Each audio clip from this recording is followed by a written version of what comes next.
Uy, good morning, good morning, good morning. Happy Monday! Uy, pare, happy Monday, happy Monday, ah. partner. Kamusta ang iyong weekend? Okay naman, partner. Medyo naging busy pa rin kahit weekend. Well, Kahit nanood day ka off. nga ng play eh. Mhm. Oh, ano ba yung Friday yun, Friday. Ako'y, Friday. Wow, Friday yun. sana all may time. Diba? Ano yung pinanood mong play? About yun kay Apolinario Mabini. Tapos, yung twist doon is, Oo. show siya ng tanghalang Pilipino. Yung twist doon is, yung nagpo-portray ng Apolinario Mabini is babae. Ayun. Okay. Mhm. Is it Yun yung twist because nun. of the International Women's Month? O hindi Hindi. naman, wala namang kinalaman? Ever since, yun na yung ano nila. Ever since, so ibig sabihin, Parang matagal na yung- ginagawa tong play na to, pare ko eh. Parang yung reasoning nila na kaya babae and lalaki kasi para hindi mag-clash na both tenors, both na Ay, lalaki kasi yung... musical. Kasi Emilio Aguinaldo, History 101. Okay. Emilio Sige. Aguinaldo. Yeah, sakto at prof ka ngayon sa umaga. Oo, Yes, prof. first informing. Ayan. Ayan. Kasi di ba parang si Emilio Aguinaldo, nung si Emilio Aguinaldo yung president, si Apolinario Mabini yung prime minister niya. Yup. First prime minister of the Yes. Philippines. So, kung both lalaki yung magpo-portray, parang magka-clash yung both na lalaking bosses. So, parang okay. it's ideal lang. Isa lang yun sa mga reasons. So, it's ideal na babae and lalaki yung mag-portray. Ayun. Pero going back dito sa play na to, doon ako sa technicality talaga nag-focus. Matagal na ginagawa tong particular play na to. Since 2016. Okay. So, may mga reruns. Isa yung ngayong year. Okay. So pero content ba masasabi ko? Pero yung laman mismo nung play Yun pa rin. is based on the history Pero talaga. Pero may ibang may twist. Oo. Siguro May mga kasi nga dahil characters- babae. Oo. Ah. May mga characters na wala doon sa totoong buhay. Ayun. Interesting alam mo, Panoorin ako na never ako nag-plug. Panoorin namin. Oo. Hanap kami ng schedule ni Oo. Minute. Kasi loaded yung schedule namin. Gaya na ng weekend. Oy, may mga nakakita ho sa akin sa isang tanyag na mall sa Mandaluyong Oo, City. ayun, oo. May sale. Ayun. Nakabili ako ng Nakabili ano. siya. Ay, parang din yan, nakabili ako ng 2 long sleeves. Isang long sleeve, 550 pesos. Wow. Oh, diba? Sana So, 1,000. Pakita mo kapag Nagmat talaga ako ere. No? Pag nag-newscast tayo, ipakita mo sa mga Okay, viewers natin. labhan muna. Laban. Yun yung Lalaban pinakamahalaga sa lahat. Bago ako gumamit ng bagong damit, Labhan ang gawin mo, muna. labhan muna. Tama. At isa pa sa mga ginawa ko, dahil nababasa ko yung headline number 1 natin mamaya. Ayan. Nagpa-full tank na ako. Nagpa-full tank ka na. Pati yung utol ko, sinabihan ko, magkaiba kami ng sasakyan. Hindi ako sa nagpo-promote ng brand. So, yung sasakyan ng utol ko, dating sasakyan namin ito, Corolla Altis. Siguro alam naman na ng mga nakikinig sa atin sa radyo kung ano yung brand yung Corolla Altis. So, ang gas tank po nito at unleaded gasoline ang gamit namin is 50 liters. Yung sa akin po, na expander, alam na rin ng mga tao kung anong brand yon. That's 45 liters. At marami mga sasakyan na Mitsubishi Expander. Sinabi ko talaga yung brand, Mitsubishi Expander, di ba? So, kahapon, dito lang naman sa Metro Manila, syempre hindi naman ako bumiyahe and all. Nakapagpa-full tank ako, parang yung gasolina na pinuntahan ko, 60 pesos per liter pa rin. So, oy, bawal magtaas ha. Pag may nagtaas, Same pa rin yung presyo. same pa rin yung presyo. At pag may nagtaas ho, pwede nyo naman. Kasi kunwari, nadaan kayo nung umaga, nakita nyo 60 pesos per liter.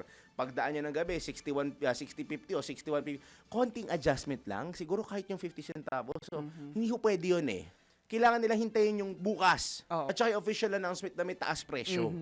Though, nung weekend lang, sumakit ang ulo ko nung binabasa ko yung para ko sex bomb na. Sumakit ang ulo ko. Pero totoo, sumakit Sumakit ulo ang ko. ulo ko. Kasi ang Bewang mo estimate... hindi sumakit. Ha? Bewang mo hindi sumakit. Sabi mo hindi ka sex bomb. Hindi ako. Yung bewang ko nakapag-exercise naman ako. Okay, Kaya nakapag-boxing kami nung Okay. weekend. Yeah, okay lang. Pero yung ulo ko sumakit. Kasi nga, biruin mo pare ko, yung lumalabas na estimates no, kung ano Diba? yung pwedeng maging final increase for this week. Though pumayaw ang mga oil companies. Pero yung itataas like, magkano ba yun sa diesel lang eh. Basta double digits na yung ano, diba? Hindi bababa ng 15 kung tutusin. Yung gasolina, hindi bababa ng 7-8 pesos. At pwede pa lumalayan. Pero sabi nila, nung Friday daw, medyo naging maganda yung trading day. Hindi ganun kalala yung naramdaman sa epekto ng galaw ng presyo. Pero still, may iba nga ina-expect nila hindi sa up to 20 pesos per liter eh. And take note, sa ibang mga probinsya sa ating bansa, hindi ko alam, sa mga nakikinig sa atin, naabot naman tayo ngayon. Lalo na po, good morning po sa mga nasa DWIZ 89.3 News FM Northern Luzon, Dagupan. Marami ako nakita mga pictures kung saan sa Dagupan, ubos na ang mga gasolina. Literal na aray, ubos na ang mga gasolina, ubos na ang mga fuels sa may Dagupan dahil nagpa-full tank na po over the weekend yung mga kababayan natin dahil nag-anticipate nga sila Titiyakin ko sa'yo, pare. Ito maganda. May idea ako pa sa ating mga Ano yan? IZ Ano yan? Patrol Ano yan, reporters. pare? Ano ha? yan? Ano yan? Mamayang gabi, maraming pipila sa mga traffic sa mga gas station. Totoo yan. Bantayan po ninyo. Kahit hindi kayo reporter namin, magpadala kayo ng picture sa Facebook page namin para ma-post namin, para ma-inform mga kababayan natin. Dahil sisiguraduhin ko sa inyo, pagpatak ng oras ng uwian sa trabaho, roughly 5 to 6 p.m., sa gobyerno, karamihan sa kanila, 6 p.m. na ata ang simula ng kanilang time out. Kasi, magsisimula na today yung kanilang 4-day work week. So, karamihan, nako, di pagdating pala ng Friday, masaya tayo sa elevator. Kasi alam ko kasama PhilHealth dyan, Oo, di ba? oo. Kasama sila sa 4-day work week. Bakanting elevator niya. Tayo lang yung gagamit. Walang malilate. Winnie Ann, Bes, hindi ka na malilate. Wala. Hindi ka na malilate. Wala naman siya wala kang pasok ng Friday. Oo, di Ala, pala. hindi ka malilate. Pero still, my point is, bantayan ninyo ang pila ng mga sasakyan sa mga gas station, lalo na yung mga gas station na mabababa ang presyo ng gasolina. Titiyakin ko sa inyo, kung hindi magkakaubusan, kung hindi kayo mauubusan ng supply, mauubusan kayo ng oras para magpagas. At ang mas mahirap dyan, kung hindi sapat yung supply nung particular gas station na yun, tatakbo ka sa nearest gas station. Siyempre, magtitipid ka sa salina. Alangan naman dumayo ka pa from one gas station to another. Ang problema, kung yung susunod mong pupuntahan niyo malapit, wala na rin. Wala na rin. Wala na rin supply. Paktay. Ito, maisingit ko lang Saturday. Sige. May oras pa. 4:10 pa lang po ng umaga at wala kaming balak na mag-ingay masyado. Paring Janris ngayon. Kaya magkikwentuhan pa. Paring Kwentuhan Daniel, na lang. pagbigyan mo, magkikwentuhan muna kami. Ha, sige, pare ko ito. Pero bigyan niyo muna yung camera dahil inom akong tubig.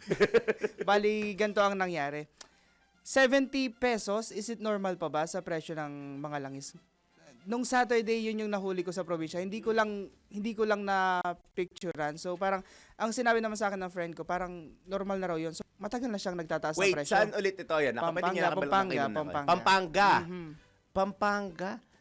Kadalasan nagsasabi sila na may iba ako experiences na mas mahal ang presyo sa probinsya kaysa sa Maynila. May iba naman na mas mura sa probinsya. That actually depends. Pero may time kasi na madalas nakikita ko mas mura pagka nasa probinsya ka. Lalo na mas mahal pag nasa probinsya ka at mas mahal lalo pag magpapagas ka sa expressway. Hindi ako nagbibiro, pero totoo yun ha. That's reality of life. Mas mahal kadalasan pag nasa national road or nasa national highway yung mga gas station kasi dinadaanan yan everyday. That's just my theory, pero I don't know if it's true. Pero yun naman ang observation na kadalasan mas mahal. Pero doon sa nilabas na DOE, kung nakita mo pare ko yung nilabas ng DOE, pasok yung 70 plus? 70 plus. Pasok pa siya dun sa range. Kasi parang may nakita nga ako naabot ng 90 plus ng diesel eh. Sa range siya, yung range na kung magkano ho dapat ang gas. May iba dun, para how's it drama gano'n. Pero anyway, paabot ng hanggang 90. So paki-check na rin yung price range na nilabas ng DOE. Post para din natin sa sa sa Facebook page ng DWIZ para makita ho niyo. Popost namin yan mamaya. Angelo! Sabi Nanggising. Binasakay. Ay, thank you pala kay pareng Angelo. Angelo nung Speaking of, Friday, pare ko, ayan, si pare ko. thank you sa pagsalo sa akin nung Friday. Alam niya namang walang bayad yun. Tapos, Pwede niya ako singilin sa biyaheng IZ. Okay lang. Sige, papayag ako. Tapos we encourage then our listeners and viewers na kapag nakakita kayo na lagpas doon sa range, picturean ninyo at isumban nyo sa ating authorities. That's what you need to do. Yan naman ang sinabi ni Secretary Sharon Garin ng Department of Energy. Pag nakita ninyong sumobra po dun sa presyo na itinakda po nila na parang price range, ang bilin po nila ay picturean at i-report ho kagad sa kanila. Sana nga lang, pag ni-report kagad sa kanila pare, sumagot din kagad ang DOE. Kasi alam naman nilang naghahalgumentado na ang publiko pagdating sa mga presyo ng produktong petrolyo. Good thing nga, nakausap ni Boss Dennis ang isa sa mga LPG players na ating kapakner, Regasco. Oo, nakausap niya si Congressman Arnelti. Parang hindi daw super hindi super affected ang supply na LPG. Yung gasolina lang talaga. At kung nakita mo rin kahapon, yung merong binomba na fuel depot. Wala, ito mo yung somewhere in Middle East. Sa may Tehran, sa Iran. Di ba? May isa doon, tapos nakita namin yung alam ko namin yung Grabe video na yun. yung laki ng usok, di ba? Tsaka yung laki ng apoy, pare ko eh. Diyos ko, kawawa naman yung mga kababayan natin. Tsaka may iba pa ako nakita na parang magsisimula daw ang mga mas maramihang nuclear war. Ano daw? Between America and Iran. So sa mga kababayan ho natin nasa Middle East, siguro one of these days, hanap tayo ng alam ko may ibang mga programa nakakausap na sa mga kababayan natin nandun para malaman ko ano yung naging sitwasyon last week where it all started. Eh, kamustahin natin? It's been 1 week. Pwede, tama ba? 1 week na halos, di ba? It's been a week since nagsimula itong si Donald Trump, si US President Donald Trump, na mag-declare ng, hindi man siya nagdeklara talaga ng war. Pero ang ginawa niya kasi, binomba niya yung Iran. Kaya ho nagmukhang may gera between US and Iran. So, kamustahin natin yung mga kababayan natin. Siguro in the coming days, alamin natin, baka may mga makahagilap tayo. At saka maganda rin na yung mga nasa Middle East yung mag-update sa atin. Kasi Oh, minsan, yes. yung mga lumalabas na materials, yung mga videos, photos sa social media, parang recycled, di ba? Tama, So, tama. parang nagdadagdag siya ng panic sa mga Pilipino, lalo na yung mga kamag-anak ng mga OFWs na nandito sa Pilipinas. Tama. Oo. Kasi hindi na papalatag ang mga kababayan natin. Tapos may isa pa akong narinig na nag-comment na tulungan yung mga kababayan natin. Madali lang naman daw magpadala ng eroplano. Totoo naman madali magpadala ng eroplano. Ang problema ho dyan, pag pinadala, yung security ng mga sasakay, lalo na palabas sila doon sa bansang panggagalingan nila, lalo na kung nasa gitna silangan yan. Siyempre, ika nga nila, Dewes, the safety of every Filipino is the paramount importance of the government. Paramount. Paramount. Parang yung Paramount Pictures. Oo, Paramount. Kung saan medyo slight entertainment. Alam ko, bibilin nila ang Netflix. Ay, ganon. bibilin sila ng Netflix? Parang ganun, Basta yan. oo. Parang hindi ba nang mangyayari. Alam ko may ganong deal sa United States eh. Alam ko Netflix. Netflix ata ang bibili ng Paramount tsaka yung Warner Brothers. Alam mo ba Warner Brothers? Sila yung mga nag-produce ng Harry Potter. Harry Potter. Oo, pero ingat ako, baka mamaya iba yung maabukan ng bibig ko. But anyway, 16 na, pwede na tayo siguro magbalita. Okay na siguro. Sapat na yung kwentuhan natin on a Monday morning. Isa po magandang Monday morning po sa inyo lahat. Luzon, Visayas, Mindanao, Metro, Mega Manila, sa buong bansa at sa buong mundo. Ngayon pong panibagong araw po ng Lunes. Second Monday of the month na pala. Uy, ako ngayon pala maaga ako magpapaalam. Papaalam na rin ako. Total, may bonding naman tayo with the viewers and listeners. In the coming, I think, 2 weeks from today, ako'y magbabakasyon. Wow. Monday and Tuesday. Oh, wow, Bibigyan ko na ang family. O ngayon pa lang, pare, nagpapaalam ako. Hindi para pahirapan. Hanapan kita kapalit. Hanapan kita ng relievo sa akin. Sigar. Hindi, Monday. Galing siya galit ng Batangas. Tingnan natin. Marami tayong pwedeng mahila dyan. Malay mo, si Boss Dennis. Paagahin nyo. Pinayagan lang ako mag-lift. Pinapasok ko alas 4 na madaling araw. Sabihin niya sa akin, napakalungkot. Isa po magandang Monday morning, Luzon, Visayas, Mindanao, Pilipinas. Sumasa inyo na po ang Monday edition ng Pinoy Gising sa DWIZ Radio Channel 23. Ay pala mamaya, pare ko, may makakausap tayo later. Speaking of transportation and commuters. Ayun. Ito, suki naman na. Ito nga, nagre-relieve pa sa isang programa to. Mamaya, kamustahin natin kung ano ba masasabi niya ito at paano ba naghahanda ang kanilang grupo para maprotektahan ang karapatan ng mga commuters. Lalo na mga karapatan namin. Ikaw, commuter ka ba? Oo naman, nagko-commute ako. Okay. Uy, dami. Baka kala po ninyo, ako yung nagdadala ng sasakyan. May brum-brum po kasi siya. May brum-brum kasi ako. Pero sa araw na hindi ako nagdadala ng brum-brum, ako isang commuter. Oo. Okay. Hirap maglakad ng umaga. Oo. Sige, Yun. Okay. Panigurado, hindi po kasama yung sa smoke belching. Maingay lang yung tambucho. 2 oras po na balitaan at kwentuhan ng ating pagsasaluhan hanggang alas 6 po yan in the morning. As usual, kami po dalawa ang inyong mga partners at professor ngayong morning na ito. Daryl Justin. At John Riz Galata. Pinoy Gising! Mga balitang gigising sa'yo sa Pinoy Gising Headlines.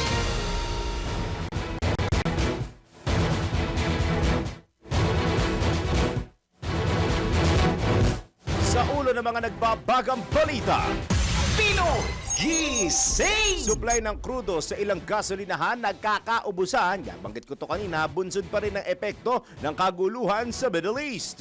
Pinoy Gising! Pagpapatupad ng mga pribadong kumpanya ng flexible work arrangements, pinayagan na ng DOLE. Pinoy Gising! Mamaya may sasabihin nila pag nabasa na natin yun. Mamaya kuha natin yung aking 2 cents ika nga. Yun. Sapat na supply ng pagkain sa bansa sa loob ng 2 buwan, tiniyak ng pamahalaan. Pinoy Gising! Balita sa ibayong dagat, Pope Leo XIV muling nanawagan ng kapayapaan sa gitnang silangan. Pinoy Gising! Sa sports, Pilipinas panalo kontra Iran. Okay, sports to ha. Baka Sports mamaya yan, ha? maguluhan kaya. Pilipinas panalo kontra Iran sa 2026 AF Women's Asian Cup. Pinoy Gising! At sa ating segment, hindi hinuhulugan ng employer ang SSS ng empleyado. Nako, bawal ito. Pinoy Gising! Totoo nga bang maaari kang ma-stress kahit sa panaginip? Mamaya, let's prove it. Pinoy Gising! Gobyerno wala ng budget dahil halos sa utang na lang napupunta. Alamin kung yan ay fact or fake. Pinoy Gising! At beauty queen na si Chelsea Fernandez, tinawag na kadiring mindset ang pananaw ni Jason sa kontra kay Ann Curtis. Lahat ay gising kay Daryl Justin at babangon ka talaga sa pagkahilata kasama si John Riz Calata. Pinoy Gising!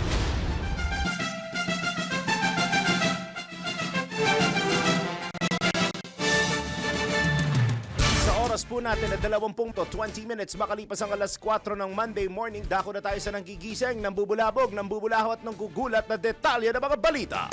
Pinoy Gising! Ito nga pare ko, nakwento ko na to kanina sa pasimula ng programa, out of stock. Ayan. Out of stock na po ang supply ng diesel sa ilang gasolinahan sa bansa bago pa ipatupad ang malakihang dagdag presyo sa mga produktong petrolyo bukas, Marso 9. Kabilang sa mga gasolinahan na namataang wala ng supply ang ilang bahagi ng sud ng Maynila, partikular sa Espanya at Paco. Sandali, pati sa Maynila wala na rin pala? Akala ko sa mga Diyos ka probinsya lang. Akala ko Oo. probinsya lang din, pati pala Maynila. Yan ang sinasabi. Kaya sabi ko Yan sa inyo, abangan nyo mamaya ang pila, hindi sa mga stoplight, ang pila sa mga gasolinahan ng station. sasakyan. Lalo na yung mga hahabol hanggang bukas ng umaga, for sure yan. Kaya yung mga pwede nang dumaan ngayon, dumaan na siguro pa. Oo, kung may time check, meron Para hindi kayo na extra makasama doon sa mga magsisiksikan mamaya. Oo. Tsaka kung ang biyahe nyo lang naman, ang ako today, to and from office lang, pauwi sa bahay, matitipid nyo naman yan unless malayo yung bahay ninyo sa opisina. Ha? Kabilang sa, ayon po sa mga tauhan ng gasolinahan, marami na ang nagpakarga sa mga nakaraang araw kasunod ng ulat na tataas sa mahigit 15 hanggang 20 o etneb ang dagdag presyo sa kada litro ng diesel. Maliban sa Maynila, namataan din ang mga out of stock sign sa ilang gasolinahan sa Caloocan, Bulacan at Pangasinan, bunsod ng pagsugod ng mga motorista na pumipila na bago pa sila abutan ng taas presyo o maubusan ng supply. Pinoy Gising! Ito na ang hinihintay mong balita, pare ko. Pinayagan ng Department of Labor and Employment at Employers Confederation of the Philippines ang mga pribadong kumpanya na magpatupad ng flexible work arrangements. Ayon kay DOLE Bureau of Working Conditions Director Alvin Curada, kabilang dito ang 4 na araw na work week, basta't may malinaw na kasunduan sa pagitan ng employer at mga empleyado. May dalawang paraan, anya, upang maipatupad ang 4 na araw na work week nang hindi naapektuhan ang sahod, benepisyo at kabuang oras ng trabaho. Una, maaaring pahabain ang oras ng trabaho kada araw lampas sa 8 oras, basta't hindi lalampas sa normal na weekly overload. Ikalawa, maaaring panatilihin ang karaniwang 8 a.m. hanggang 5 p.m. na trabaho mula Lunes hanggang Huwebes at gawing hybrid setup ang trabaho tuwing Biyernes. Samantala, sinabi ni ECOP Chairman at President Sergio Ortiz Luis Jr. na dapat pag-aralang mabuti ang ganitong sistema upang matiyak ang kaligtasan at productivity ng mga manggagawa. Pinoy Gising! This is the time para ako Ayan na. magsalita. Okay, ano ang iyong masasabi, Prof? Ako kasi, I am for people doing hybrid work. Pro-hybrid ako. Coming from dati, before I was here sa DWIZ, link po ko sa isang media and cable company. Okay. Hindi ko na papangalanan kung saan. Kami noon, dahil nung pandemic, ay nagkaroon ng flexible, karamihan naman nagkaroon ng flexible work arrangement. Siguro sa mga nasa radyo, television, iba nga lang talaga that you really Tsaka, have to, even sa schools, di ba? schools as well. Oo. Pero I mean dito sa larangan ng media, the frontliners is a given. There's no such thing as work from home para sa kanila.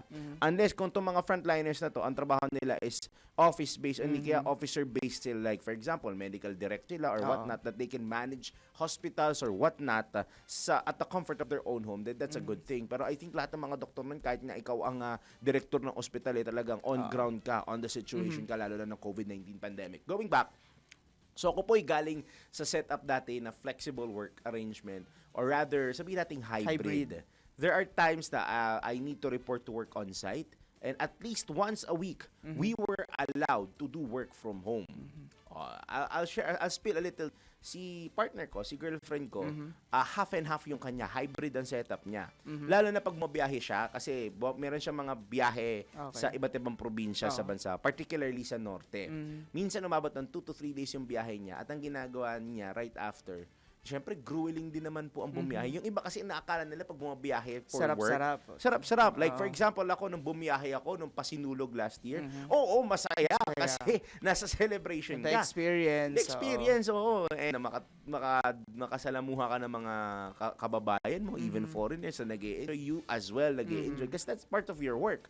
Pero at the end of the day, nagtrabaho din naman ako doon. Yun naman yung mahalaga doon. May pagod pa rin. May pagod pa rin. Ako hindi ko mawari na dapat, okay sa akin yung 4-day work week, oo, pero at the end of the day, pagdating ng Friday, lahat sila, kung hindi nila tapos yung trabaho nila, mag-OT pa rin yung mga yan. At may lumabas na article na pagbabawalan daw ang OT sa 4-day work week. Oh. Kaya nga, para naglabas din si Kamanggagawa Party List Representative Elijah San Fernando. Tama ko, di ba siya yon? Na galit siya dahil nga hindi pwedeng tanggalin ang overtime kasi nasa labor code yun regardless kung gaano kahaba ang oras ng trabaho mo. Di ba? Pero ayon mismo sa DOLE, dalawa yung paraan para maipatupad yung Okay, sige. Ulitin natin. Okay. Ulitin natin. Una, maaaring pahabain ang oras ng trabaho. Kada araw lampas sa 8 oras. So, pwedeng mag-overtime. Pero 4 days lang. Pwedeng pahabain ang oras ng trabaho. Pero 4 days lang. 4 days Pwedeng lang. lumagpas dun sa 8 hours. Pero di ba meron tayong minimum under the law na parang 40 hours per week ang dapat na i-render? Pero hindi dapat lalampas doon. Hindi dapat lalampas doon. So, ano gagawin pag lumampas? Wala nakalagay dito. Di ba dapat may overtime yun? Usually, ganoon naman, di ba? In excess of 8 hours on a regular thing or regular work schedule na Monday to Friday, overtime. Tsaka yung ibang mga kumpanya, may mga policies sila na binabayaran ng overtime nila an hour and a half after, 2 hours after. Hindi po babarilin kayo ng DOLE dyan.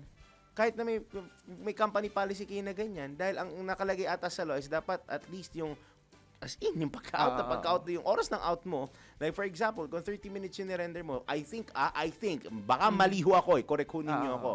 Baka under the law, yung 30 minutes dapat binabayaran.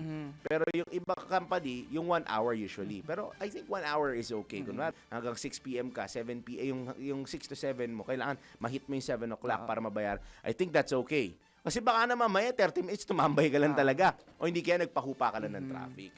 Tapos, sige. Sinabi rin ng DOLE dito na ito dapat kailangan maging maingat yung mga employees din dito if ever nabigyan sila ng conditions ng mga employer nila na dapat fair pa rin yung ano. Kasi sinabi dito ng DOLE, okay lang yung gawin yung flexible work arrangement basta may malinaw sila na nakasunduan na conditions. So if sa tingin ng mga employees na unfair yung binigay na conditions dun sa gagawin nilang 4-day work week, pwede naman silang siguro humingi ng apela doon sa employer nila para ma-fix yung ninyo, yung mga appeals ninyo.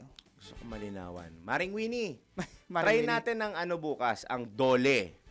Maring Winnie, ikaw na bahala sa amin ni paring John Riz. Try natin ang DOLE bukas. Hindi ka kahit isang labor lawyer para malinawan tayo. Kasi yung iba nagsasabi na hindi linaw yung guidelines. Pero baka nga naman mag-improve pa to. Let's wait and see. Maraming hinanaing si Prof. Kailangan hindi, malinawan. ako naman hindi nagagalit. Ako'y katanungan lang sa ngalan po ng paglilingkod ng tama. Wow. Kasi yung mga kababayan natin ang maguguluhan dito. Di ba, baka nila Friday, baka nila 10 hours pero di pa ako tapos pag-overtime na lang ako. What if kailangan Friday pumasok ako? So maraming factors. At saka isa pang tanong, hindi ba pwede na yung mismong government na yung gumawa ng policy para uniform? Yung IR.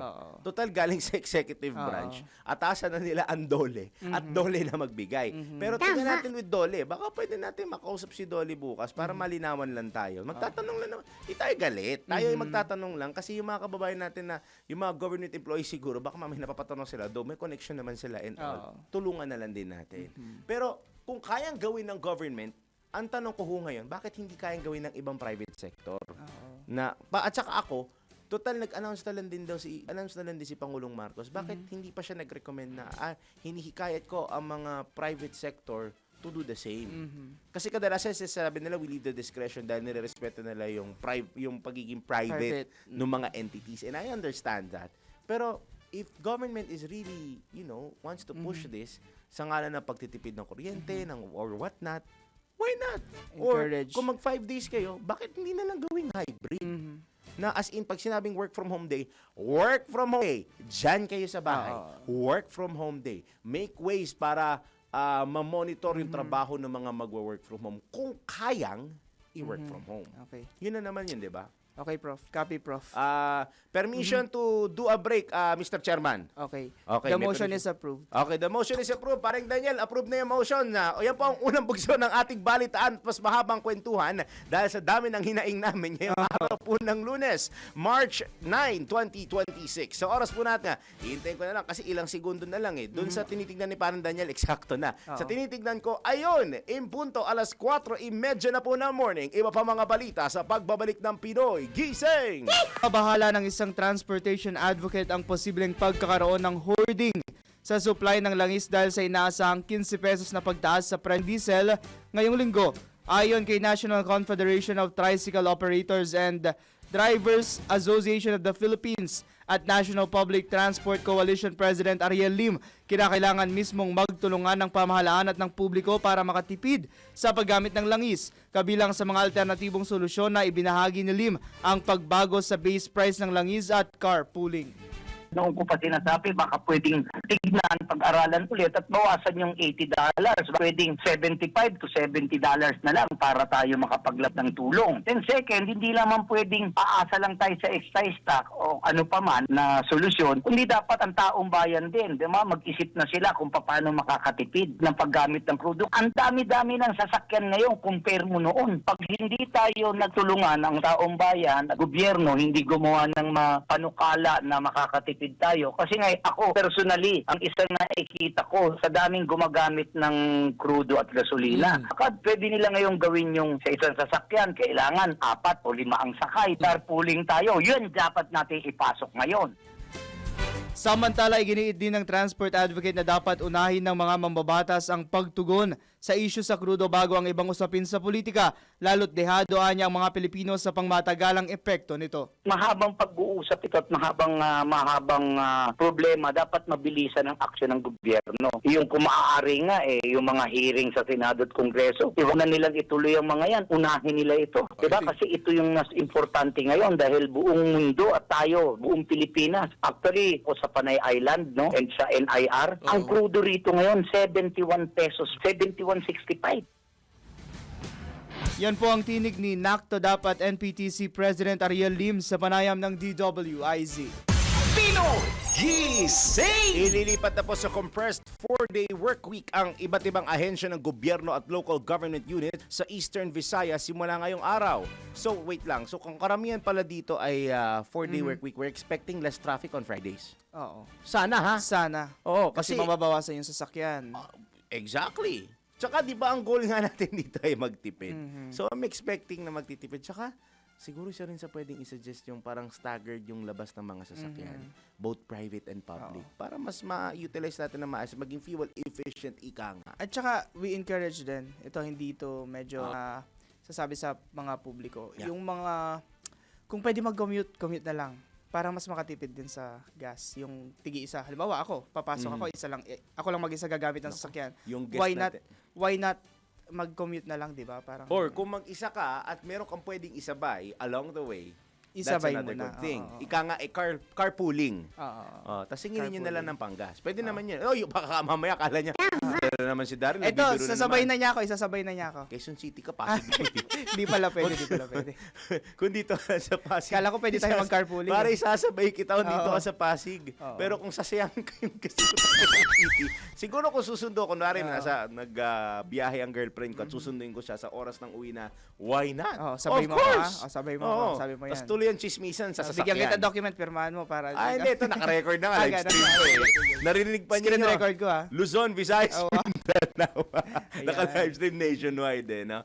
So dali lang, balikan niyo balita tungkol sa compressed 4-day work week, pare ko. Ito ay bilang pagtalima daw po sa energy shaving tuloy. Saving, hindi shaving ha. Saving measures na ipinagutos ni Pangulong Ferdinand Marcos Jr. para mabawasan ang posibleng epekto sa ekonomiya ng sigalot sa gitnang silangan ng Middle East. Sa pamahalang lungsod ng Maasin, magsisimula ang trabaho mula alas 7 ng umaga hanggang alas 6 ng gabi, Lunes hanggang Biyernes ito. Lunes hanggang Huwebes para makumpleto ang 40-hour work service sa loob lamang ng 4 na araw. Habang naglabas naman ng abiso ang Department of Tourism Regional Office 8 kung saan magsisimula ang operasyon ng opisina mula 8 a.m. hanggang 7 p.m. Lunes hanggang Huwebes at itatalaga ang Biyernes bilang non-working day. Gayunman, mananatiling uninterrupted ang mga essential services gaya ng health unit, traffic management at city disaster risk reduction management offices. Pinoy Gising! Nilinaw ng Department of Education na hindi saklaw ng ipatutupad na 4-day work week ng pamahalaan ng klase sa mga pampublikong paaralan. Ayon kay Education Secretary Sani Angara, saklaw lamang ng 4-day work week ang mga opisina ng DepEd sa bansa. Ito ay alinsunod sa direktiba ni Pangulong Ferdinand Marcos Jr. na energy saving measures para sa posibleng pagtaas ng presyo ng mga produktong petrolyo dahil sa tensyon sa Middle East. Magsisimula ang naturang kautusan ngayong araw Marso 9. Pinoy Gising! Sa oras ho nating 19 na minuto bago sumapit ang ikalima ng morning, Paren Daniel, tanggap muna tayo ng mga reports. D2IZ Patrol Report. Yung nga pala, wala nga pala si PBBM dito, no? Nasa New York. Iba yung, parang tumapiling ko tuloy, matanda ako kasi kanta ko eh, New York, New York. Ay, iba yun. Sa'yo, kay Alicia New Keys, York, di ba? New York, New York. Alam niyo na yung generation namin. Millennials. Executive Secretary Ralph Recto, Secretary Angara at Secretary Estrella III magsisilbing caretaker ng bansa habang nasa Estados Unidos po si PBBM. Ang report mula kay Patrol 3 Gilbert Perdes. Itinalaga sina Executive Secretary Ralph Recto, Education Secretary Sani Angara at Agrarian Reform Secretary Conrado Estrella III bilang mga caretaker ng bansa habang nasa work visit sa Amerika si Pangulong Ferdinand Marcos Jr. Ayon kay Palace Press Officer Undersecretary Claire Castro, ang tatlong opisyal ang mga siwa sa mga mahalagang usapin ng pamahalaan habang pansamantalang wala sa bansa ang Pangulo. Umalis ang Pangulong Marcos patungong Amerika kahapon at inaasa na natili roon hanggang sa Miyerkules, Marso 11 para sa serye ng mahalagang pagpupulong. Sinabi naman ng DFA na kabilang sa agenda ng Pangulo sa New York ang baigilahok sa mga high-level meetings sa United Nations. Ayon naman kay DFA spokesperson Assistant Secretary Angelica Escalona, inaasang magbibigay si PBBM ng regional perspective hinggil po sa mga kasalukuyang tensyon at sigalot sa iba't ibang parte ng mundo. Bukod dito, inaasahan ding igigit ng Pangulo ang pag-international law at pagsunod sa United Nations Charter upang mapanatili ang kapayapaan at katatagan sa pandaigdigang komunidad. Patron 13 Gilbert Perdes para sa himpilang may taulas sa DWIZ ng babalita ng tama, naglilingkod ng tama. Mula dyan sa Malacanang, dumako naman tayo sa Senado. Reklamo ng motorcycle organizations idinulog sa LTO ni Senador JV Ejercito. Detalye mula kay Patrol 19, Sally Ortega Buen. Idinulog sa Land Transportation Office o LTO ni Motorcycle Advocate at Senate Deputy Majority Leader J.V. Ejercito ang hinaing ng motorcycle riders kaugnay sa issue ng pagpatupad ng mga patakaran sa aftermarket vehicle modifications. Ito matapos lumapit ang ilang motorcycle organizations kay Senator Ejercito para ihayag ang kanilang reklamo sa manoy inconsistent o hindi pare-parehong pagpapatupad ng regulasyon sa vehicle modification kahit na marami sa mga aftermarket parties sa illegal na ini-import, ginagawa at ibinebenta sa bansa. Binigyan din ni Ejercito na karaniwang ipinapalagay ng mga riders na ang mga piyesang legal na binibenta sa merkado ay pasado sa standards. Kabilang sa mga nirereklamo ng riders ang umano'y paghuli sa mga motorsiklong may aftermarket exhaust at pipes na nakakaapekto sa parehong big bike bikes at small displacement motorcycles. Nasabing pag-uusap, sinabi ni LTO Chief Assistant Secretary Marcos Laquinilaw na naghahanda ang ahensya ng isang memorandum na maglilinaw kung paano ipatutupad sa buong bansa ang mga regulasyon hinggil sa vehicle modification. Ikinatuwa ni Ejercito ang hakbang ng LTO, ngunit iginiit dapat nakabatay ang pagpatupad ng mga patakaran sa malinaw at measurable na pamantayan tulad ng allowable exhaust noise level at brightness limit para sa mga ilaw. Ayon pa sa senador, iginiit ng mga riders na tila mas madalas silang napupunteriya kumpara sa mga four-wheeled vehicles na may kaparehong aftermarket modifications na nagdudulot ng pangamba sa hindi pantay na pagpapatupad ng batas. Ito sa Patrol 19, Celly Ortega Bueno para sa Impila Metodong Lakas, DWIC. Nagbabalita ng tama, naglilingkod ng tama. Usaping 4 work week din po, yung nabanggit ko na 4-day work week, ipatutupad na rin daw po yan ng GSIS. Ang detalye mula kay, madalang ko marinig pero maaga nagising ha. Good morning. Good morning kay Patrol 24, Kuyang June Samson. Nakiisa o kabilang na rin ang Government Service Insurance System sa 4-day on-site work week simula ngayong araw bilang pagtugon sa energy conservation effort ng pamahalaan. Sinabi ni GSIS President at General Manager Vic Veloso sa ilalim ng Temporary Special Work Arrangement, ang mga empleyado ay papasok o magre-report on-site mula Lunes hanggang Huwebes habang obligado naman sila na mag-work from home kada Biyernes. Samantala, ang mga frontline personnel naman ay kailangan makasunod sa work shifts para masiguro na ang mga GSIS service counters pati na lobby at pensioners lounge ay mananatiling bukas mula Lunes hanggang Biyernes para humarap ugon sa transaksyon ng mga members at pensioners. Nilinaw ni Veloso na ito ay pagsunod sa kautusan ni Pangulong Bongbong Marcos sa mga government agencies na maging sa mga government-owned and controlled corporations na magpatupad ng energy saving measures dahil sa nagpapatuloy na pagsirit ng presyo ng mga oil products dulot ng tensyon sa Middle East. Kaugnay niyan ay sinabi pa ni Veloso na malaking tulong sa kanilang pagtitipid ang pagnit ng kanilang solar power system, lalo ngayong ipinapatupad na ang bagong work setup ng pasok sa trabaho. Patrol 24, June Samson para sa Impilang May Todong Lakas, DWIZ, nagbabalita ng tama, naglilingkod ng tama. Kapag may bagong balita, naka-on air, agad-agad, DWIZ Patrol Report. Standby po muna tayo mga kababayan. Tamang po kayo sa oras natin na 13 minuto bago mag alas 5 ng morning. Iba pang mga balita sa pagbabalik ng Pinoy Gising! Aba, gising na para mas maraming grasya. Pinoy Gising! Ang balitang ito Mga lugar na pinuntahan ng ibang tao, mga produkto, serbisyo na rekomendado. Alamin sa Highly Recommended. Kung hanap mo ay fresh na seafood, makasaysayang kultura at adventure, tara na sa puso ng General Santos City.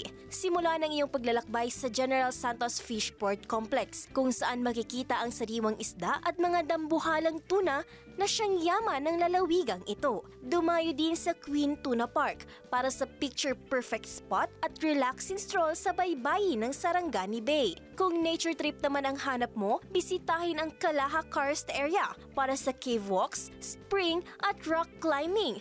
O diba, exciting? Kung gusto mo naman saksihan ang mga tanawin, akyatin na ang Sanchez Peak para sa panoramic view ng buong Jensan o mag-camping sa Nopal Hills at Layson Park. Kung nais mo namang alamin ang kasaysayan ng Jensan, puntahan ang General Paulino Santos Museum para makita ang mga memorabilia, lokal na sining at kilalanin ang mga tanyag na taong bumuo at nagpahalaga sa yaman at kultura ng Jensan. Kaya't ano pa ang hinihintay mo? Puntahan na at tuklasin ang ganda at exciting na tourist destinations sa tuna capital of the Philippines dahil hindi lang isa o dalawa, but there's more to visit at Jensan. At yan ang ating highly recommended. kayang-kaya mo ang kahit na ano kung ikaw mismo ang gagawa nito. Let's learn new things sa DIY Do It Yourself. Mas mabilis umano mapani sa mga pagkain tuwing tag-init. At ayon sa mga eksperto, hindi biro ang mga kaso ng chemical poisoning. Ilan sa mga sintomas nito ay ang pananakit ng sikmura, pagdudumi, pagsusuka at pagkakaroon ng lagnat. Paano nga ba ito maiiwasan? Una, siguraduhing malinis palagi ang kamay sa tuwing maghahanda ka ng pagkain. Ikalawa, kung may natira sa inilutong pagkain, siguraduhing malinis ang iyong paglalagyan. Kung bagong luto naman ang pagkain, pasingawin o palamigin mo muna ito bago mo ilagay sa loob ng ref.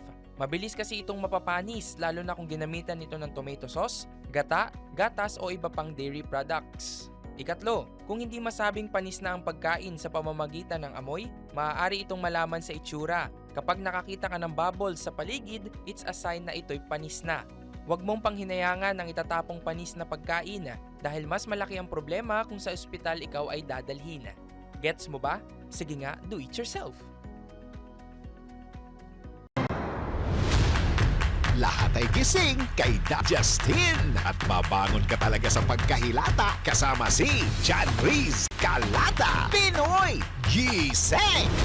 Pinoy Gising! 10 minuto na lamang po bago sumapit ang ikaliman ng morning sa pagpatuloy na ating balitaan sa Pinoy Gising. Mariing kinundina ng Kilosang Mayo 1 ang ipinatupad na 4-day work week sa mga ahensya ng pamahalaan. Ayon sa grupo ng mga manggagawa, ipinapasa ng pamahalaan sa mga manggagawa at mamamayan ang bigat ng krisis sa presyo ng pamamagi o sa pamamagitan ng nasabing sistema. Iginit ng KMU na mapipilitang tapusin ng mga manggagawa ang kanilang lingguhang trabaho sa loob lamang ng 4 na araw na maaaring magresulta sa mas mahabang oras ng paggawa. Binigyang diin ng grupo na posibleng magdulot ito ng mas mabigat na pagod sa mga manggagawa at posibleng ipatupad ng walang bayad sa overtime na anilay paglabag sa matagal nang ipinaglaban ng pamantayan o napamantayan sa paggawa. Sa halip nila na 4-day work week, nanawagan ng grupo sa pamahalaan na alisin ang VAT, excise tax sa langis at isang sahod sa nakabubuhay na antas na 1,200 piso kada araw sa buong bansa.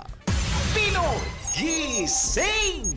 Maaari nang gamitin ng Department of Agriculture ang pondong nakalaan para sa fuel subsidy ng mga magsasaka at mangingisda sa gitna ng patuloy na pagtaas ng presyo ng mga produktong petrolyo. Ayon kay Agriculture Assistant Secretary at Spokesman Arnel de Mesa, may mga panuntunan ng itinakda ang kagawaran para sa pamamahagi ng nasabing tulong. Kabilang sa mga kwalifikasyon ng pagiging miyembro ng registry system for basic sectors in agriculture. Nasa 150 million pesos anya ang pondo para sa fuel subsidy na nagmula pa noong 2025 budget ng kanilang kagawaran na hindi nagamit noong nakaraang taon. Aminado ang kagawaran na kulang ang nasabing pondo dahil sa dami ng mga mangingisdang mangangailangan ng tulong habang patuloy na tumitindi ang tensyon sa gitnang silangan na nakaapekto sa presyo ng langis. Pinoy Gising! Maring Winnie, sa pagkakataong ito, Maring Winnie, kung nandyan ka at naririnig mo ang aking panawagan, tayo ay tumanggap muna ng ilan pang mga report. DWIZ Patrol Report! PBBM nagpaabot ng pagbati sa mga kababaihan sa International Women's Day at Women's Month. Tayo din magpapabot ng ating pagbati sa ating mga kababaihan. Gaya ni Maring Winnie. Okay. Oo. Happy Isang International malakas na Women's Day. babae yan si Maring Winnie. Okay. Kung man ang kinakarap niya, sugod mga kapasugod. Mali. Iba yun. Ayun. Ayun. Akala ko sugod. Fighting. Report. Fighting. Ano ba yun? Adja fighting. Ayun. Report po mula kay Patrol 13, Gilbert Perdes. Nagpaabot ng pagbati si Pangulong Ferdinand Marcos Jr. sa lahat ng kababaihan bilang pakikiisa ng bansa sa pagdiriwang ng International Women's Day at National Women's Month.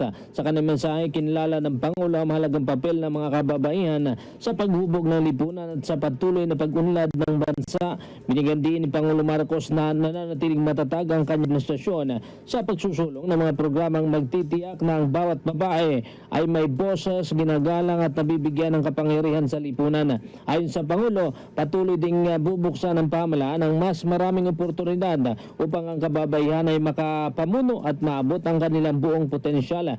Dagdag pa ng Pangulo, mahalaga ang aktibong partisipasyon ng kababaihan bilang katuwang sa pagtataguyod ng isang mas makatarungan, inklusibo at mas maunlad na bagong Pilipinas. Ang pagdiriwang International Women's Day at National Women's Month ay magsisilbing pagkilala sa walang kapantay na ambag ng kababaihan sa pagbuo pagtakbo ng mas matatag at progresibong bansa. Patrol 13, Gilbert Perdes para sa Himpilang May Totalalas, DWIZ. Nagbabalita ng tama, naglilingkod ng tama.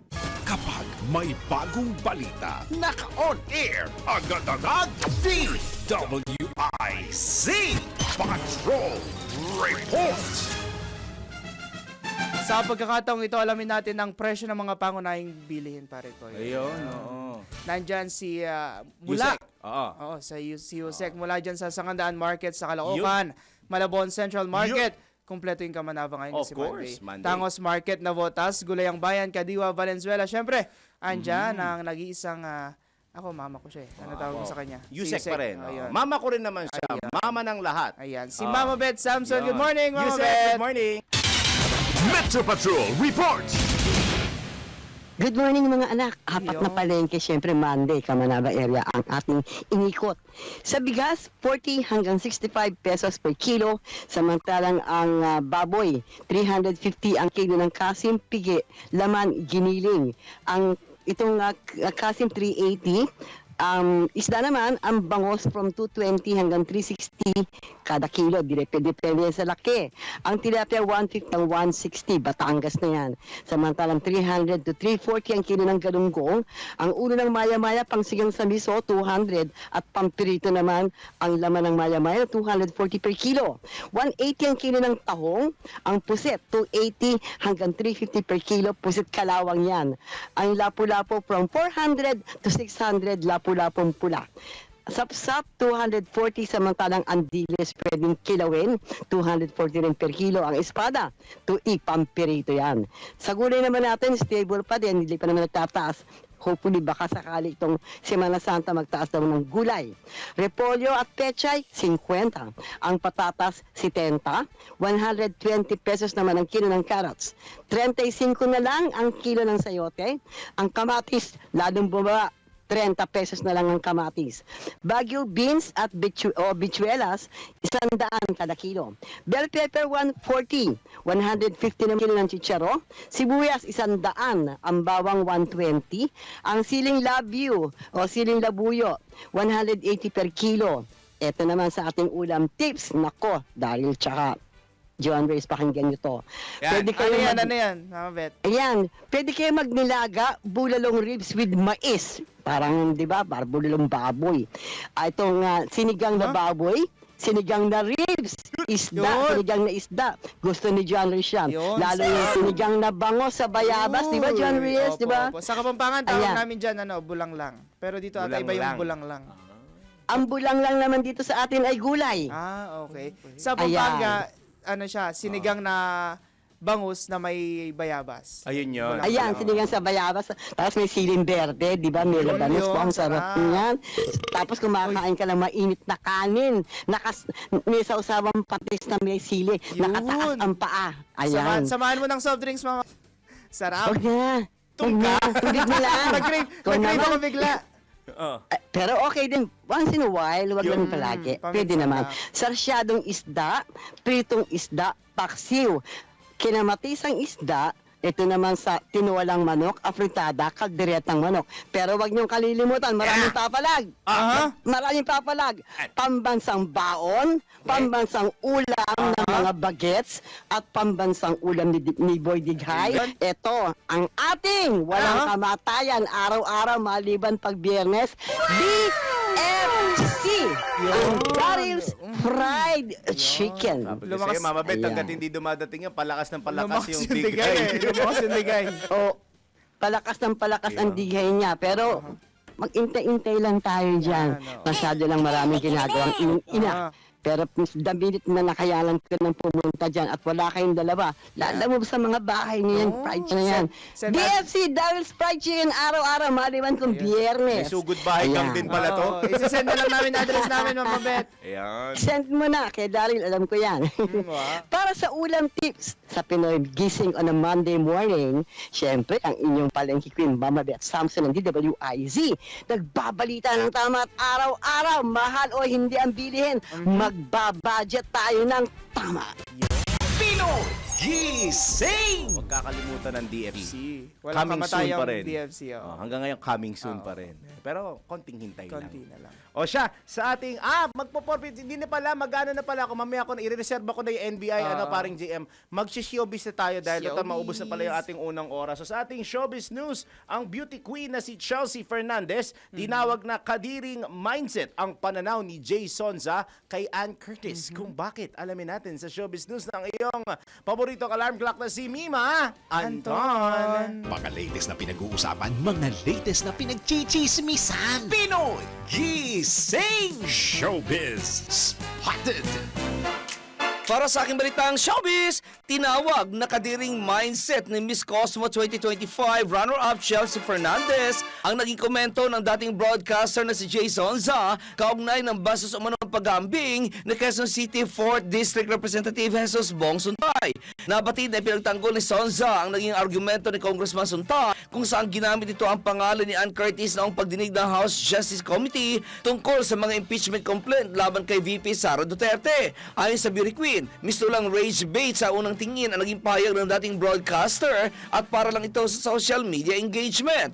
Nauna nang ibinasura ni Ann ang pagpapamanhin ni Suntay sa naging pahayag nito, ngunit tinanggap naman niya ang panawagan ng misis nitong si Sheila Guevara na huwag idamay ang mga anak nito. At iyan aking balitang showbiz, pasimpila may todong lakas, CWIZ. Ako si Anton, nagbabalita ng tama, naglilingkod ng tama. Pinoy Gising! Maraming salamat kay Mima Anton sa kanyang unang showbiz news para sa umagang itech. Maraming salamat din po sa ating mga giliw na taga-subaybay dyan po sa DWIZ News FM 89.3 Northern Luzon, Dagupan. Impunto alas 5 na po ng morning. Susunod na po sa inyo dyan ang programang Todo Balita at Komentaryo. Pero dito sa atin, sa Metro Mega Manila at nalalabing bahagi ng bansa ay 2 oras sa Pinoy Gising! Sunod na. Yan po ay panibagong araw ng Lunes, ang 9 sa buwan ng Marso taong 2026. Balikan natin ang ating mga headlines. Pinoy Gising! Supply ng krudo sa mga gasolinahan nagkakaubusan na dahil sa sigalot sa gitnang silangan. Pinoy Gising! Dole pinahintulutan ang pagpapatupad ng flexible work arrangements ng mga pribadong kumpanya. Pinoy Gising! Pamahalaan tiniyak na sapat ang supply ng pagkain ng bansa sa loob ng 2 buwan. Pinoy Gising! Balita sa ibayong dagat, Pope Leo XIV muling nanawagan ng kapayapaan sa gitnang silangan. Gising! Sa sports, Pilipinas panalo kontra Iran sa 2026 AFC Women's Asian Cup. Pinoy Gising! Hindi hinuhulugan ng employer ang SSS ng empleyado. Nako, bawal ito. Pinoy Gising! Totoo nga bang maaari kang ma-stress kahit sa panaginip? Mamaya, let's prove it. Pinoy Gising! Gobyerno wala ng budget dahil halos sa utang na lang napupunta. Alamin kung yan ay fact or fake. Pinoy Gising! At sa mundo ng showbiz, UAE concert ng Sex Bomb Girls ipinagpaliban kaugnay ng sigalot sa gitnang silangan. Lahat ay gising kay Daryl Justin at mabangon ka talaga sa pagkahilata kasama si John Riz Calata. Pinoy Gising!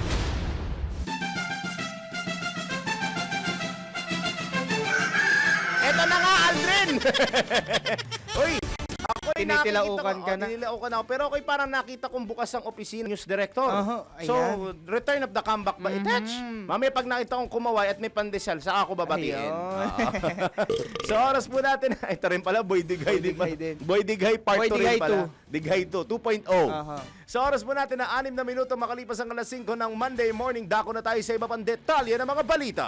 Pinoy Gising! Patuloy na nararanasan ng mga kababayan natin sa Israel ang pag-atake po ng Iran. Ayon kay Shay Kabayan, isang overseas Filipino worker sa Tel Aviv, nananatili sila sa bomb shelter at nakaalerto para sa kanilang kaligtasan. May ilang gusali na anya sa kanilang lugar at mga karatig lungsod ang natamaan ng bomba, ngunit hindi kasing dami sa ibang lugar.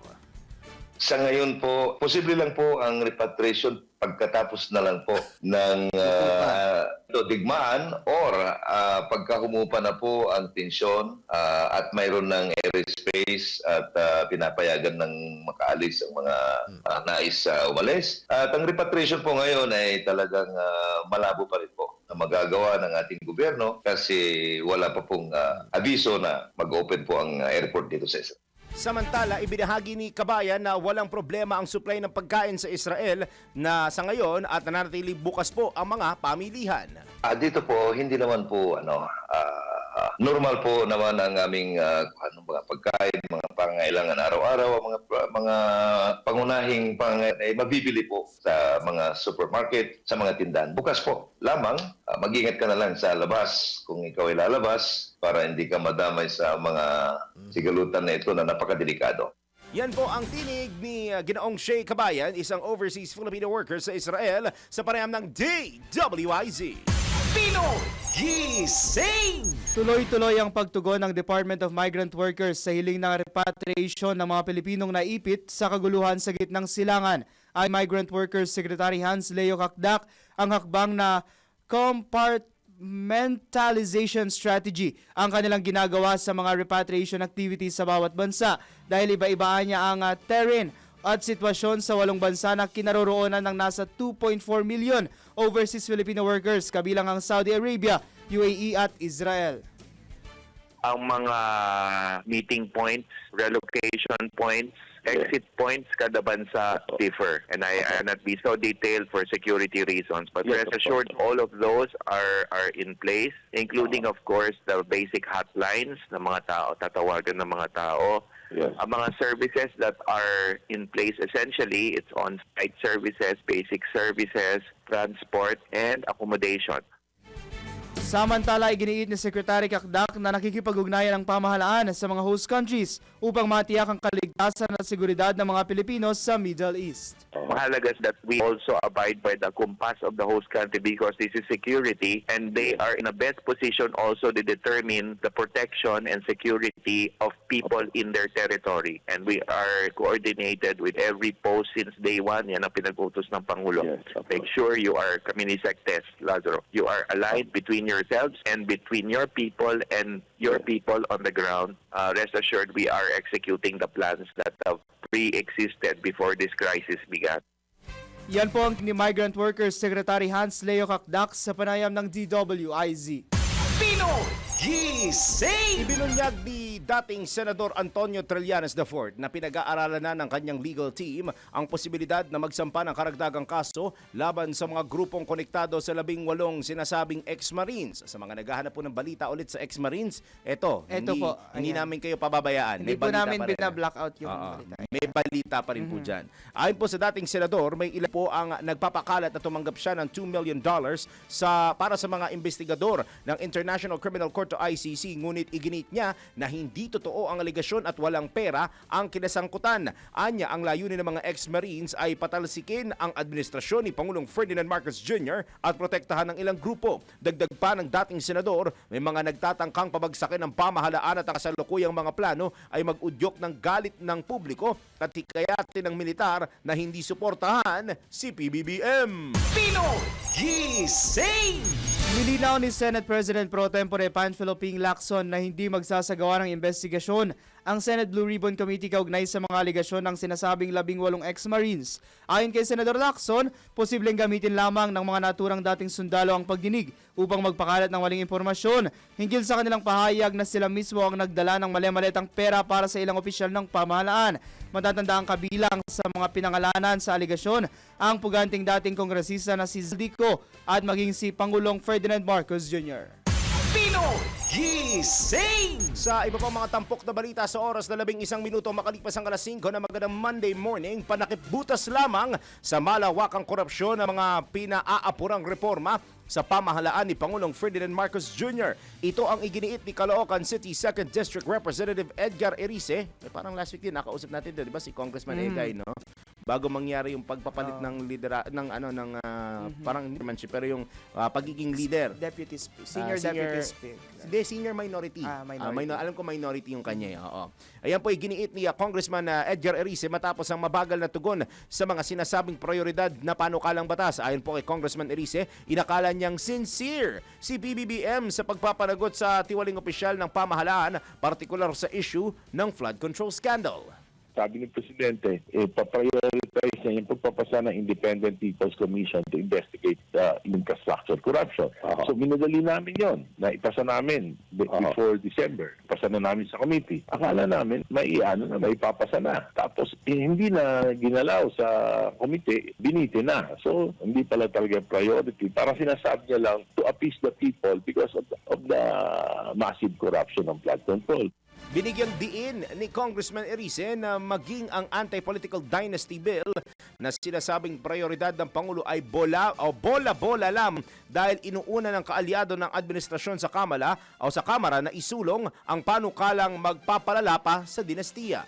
Ngayon, ito naman, anti-political dynasty. Alam na alam ng Presidente kung ano ibig sabihin ng political dynasty kasi kami yung author noong 2015 ng anti-political dynasty provision sa SK Reform Law. Alam niya, second degree of consanguinity at isa lang bawat pamilya. Pero tinayagan niya na yan. At ang author pa yung anak niya. Yan po ang tinig ni Caloocan City District Representative Edgar Egay Erice sa panayam ng DWIZ. Pinoy Gising! Tiniyak ng Bureau of Customs na aabot pa sa loob ng 2 buwan ang supply ng langis at iba pang produktong petrolyo sa bansa. Ito ay sa gitna pa rin ng nagpapatuloy na sigalot sa Middle East na pangunahing supplier ng mga produktong petrolyo sa buong mundo. Ayon kay Customs Commissioner Ariel Nepomuceno, magmumula ang sinasabi nilang supply sa Department of Energy. Kaugnay nito, nakadakdang siya sa atin ng Customs ang mga company warehouses sa bansa para masigurong walang magiging artificial shortage ng langis. Samantala, patuloy namang naghahanda ang DOE at mga katuwang na ahensya para sa kanilang contingency plans upang maiwasan ang posibleng paglala ng epekto ng digmaan sa supply at paggalaw ng presyo ng naturang produkto. Pinoy Gising! Sa oras po natin na 13 minuto makalipas ang alas 5 ng morning, naramdaman mo ba yung humahampas na lamig ng hangin ng mga nakarang araw? Oo, medyo. Oo, Kanina kasi medyo. parang sa pagkakaalam Pati ko... kahapon. Meron din, oo nga. Meron din Dahil kahapon. kapon yung pag-ambon pa nga ng tanghali Oo, medyo ambon. umambon na. Dahil sa pagkakaalam ko, May gusto akong itanong Sige, sige, parang sige. nakita ko somewhere na kay Mamaya, sa sa pag-asa oo. na totoo ba na kapag amihan season, yung droplets ng ulan ay maliliit? sige, Ayun, mamaya sige, i-clarify natin sa kanya. O siya, ipapasukan muna natin paring Aldrin. Alamin na muna natin ang latest sa lagay ng panahon. Pinakahuli, pinakalate, napapanahoon. Whether we like it or not, ito ang magiging DWIZ Weather Report. Ang latest po sa lagay ng panahon, kung malamig pa rin ba o magiging mainit, alamin natin mula sa Pag-asa Weather Forecasting Center. Nasa linya po natin si Ginoong Alzar Aurelio. Sir Alzar, magandang Monday morning po. Good morning po. Magandang umaga. Inaasahan natin ng mga pag-ulan dulot ng northeast monsoon at trap ng low pressure area. Mga karanas ng mga kalap na kalangitan na may mga pag-ulan, kadalasan mahina hanggang sa tamtamang pag-ulan sa Cagayan Valley, Aurora, Quezon, sa Bicol Region. Sa Visayas din na asahan ng maulap na kalangitan na may mga kalat-kalat na pag-ulan at thunderstorm at dulot yan ng trap ng low pressure area. Sa lalabing bahagi ng Luzon, bahagya maulap hanggang sa maulap na kalangitan na may tsansa ng mga isolated na may ng pag-ulan. Meron pa rin tayong gale warning, isabihin may nakita po kami matataas ngayong araw sa northern at eastern coast ng Catanduanes at ganoon din sa northern at eastern coast ng Northern Samar. Samantala, yung low pressure area nasa labas ng PAR ay mababang tsansa na papasok ito sa ating Philippine Area of Responsibility. Ang low pressure area nito ay nasa line 1,470 kilometers east of Mindanao. Inaasahan na itong kikilos pa-record palayo sa ating bansa. Yan po ang ating update mula sa Sir Pag-asa. Alzar, Apo. may tanong lang po ako, curious lang po ako. Totoo po ba na kapag amihan season, maulan po ay maliliit po yung droplets? Opo, kadalasan pag-amihan po. Okay. Thank you so much po. Ayan, Ayun. verified na mula sa Pag-asa. Kasi na-check kasi napapansin mo. Anyway, Sir Alzar, maraming salamat sa pagsagot ng curiosity niya at salamat po sa weather update. Good morning po ulit mula dyan sa Pag-asa, sir. Thank you po. Thank you po, magandang umaga. Maraming salamat kay Ginoong Alzar Aurelio ng Pag-asa. Pinakahuli, pinaka-latest, napapanahoon. Whether we like it or not, DWIZ Weather Report. Pinoy Gising! Sa oras na alas 5:16, tumanggap naman tayo ng pag-uulat mula sa ating Metro Patrols. Navotas representative naghahanap ng public hearing status ng warrant of arrest ni Zaldico. Detalye mula kay Mama Beth Samson. Isinusulong ni Navotas Representative Toby Chanco sa Kongreso na magsagawa ng public hearing upang mapabilis ang pagpapaing arrest warrant laban kay Zaldico. Inihain ni Chanco ang House Resolution number 808 na humihimok sa pamunuan ng House of Representatives na pagpulungan ng status ng arrest warrant laban kay Ko. Isa na ang mamabatas sa maraming nagtatanong kung hinahanap ba talaga si Zaldico at kung bakit parang walang hakbang na hanapin at panagutin ang isang malaking isda na gaya ni Ko. Kamakailan lamang ay sinabi ni Department of Interior and Local Government na ang Department of Foreign Affairs ang ahensya na responsable na magbigay katiyakan na si Ko ay uusigin ng korte. Ani Chanco ang walang kakayahang arestuhin ng isang high-profile na pinaniniwalaang nasa ibang bansa kung sino ang may responsibilidad sa pagsilbi ng arrest warrant. Sinabi ni Chanco na sa pagdulog ang mga resource persons ay iimbitahan katulad ng Department of Justice, Secretary of the ILG, Secretary of DFA, Head of National Bureau of Investigation, the Philippine National Police, Head of Bureau of Immigration and Deportation at ang Ambassador of Portugal to the Philippines na inaasahan ng transparency, tiwala ng publiko at pagkakaisa. Metro Patrol Beth Samson para sa himpilang metodong lakas, DWIZ. Nagbabalita ng tama, naglilingkod ng tama. Gising! Mula Kamanava, tawid tayong Bulacan. Dalawang tulak arestado, shabu, baril at mga bala nasamsam sa buy-bust operation sa San Miguel PNP sa Bulacan. Report mula kay Kuyang Louie Angeles. Kuyang Louie, good morning. Yes, good morning. Arestado ang dalawang sangkot sa iligang droga matapos isagawang buy-bust operation ng mga operatiba ng San Miguel Municipal Police Station na nagresulta rin sa pagkakasamsam ng hinihinalang shabu, baril at mga bala sa Barangay Camyas sa naturang bayan. Batay ulat ni Police Colonel Homad Abdul Lahing, officer in charge ng San Miguel Police, kinilala ang mga na-arrestong suspect na sina alias Deng, 57 anyos, at residente ng sitio Mambalug sa naturang barangay at maging itong si alias Dalia, 49 anyos, at maging ito ang sinagawang operasyon bandang alas 10 ng gabi ng mga tauhan ng Station Drug Enforcement Unit ay nakatanggap ng impormasyon mula sa isang confidential informant na sangkot umano sa pagbebenta ng shabu ang pangunahing suspect matapos ang isinagawang surveillance. Nagresulta ng buy-bust operation sa pagkakaaresto ng dalawang suspect matapos ibenta ang isang sachet na hinihila ng shabu na sa pusher buyer kapalit ang halagang 500 piso. At sa isinagawang operasyon, nakumpiska ng mga suspect ang 4 na piraso ng hit sachet, plastic sachet na naglalaman ng hinalang shabu sa isang caliber 45 at 5 bala. At ito ay maging dinala rin ang mga arresto suspect ang mga nakumpiskang ebidensya sa San Miguel Municipal Station para sa kaukulang dokumentasyon at ihanda ang pagsampang kasong paglabag sa Section 5, Section 11 at 26 ng Article RA 9165 o Comprehensive Dangerous Drug Act of 2002. Mula rin sa Bulacan, it's a Metro Patrol. Inugulis, para sa ipirang metodo lang at DWIZ, babalira tama, paglilingkod at tama. Gising! Dumako naman tayo sa lalawigan.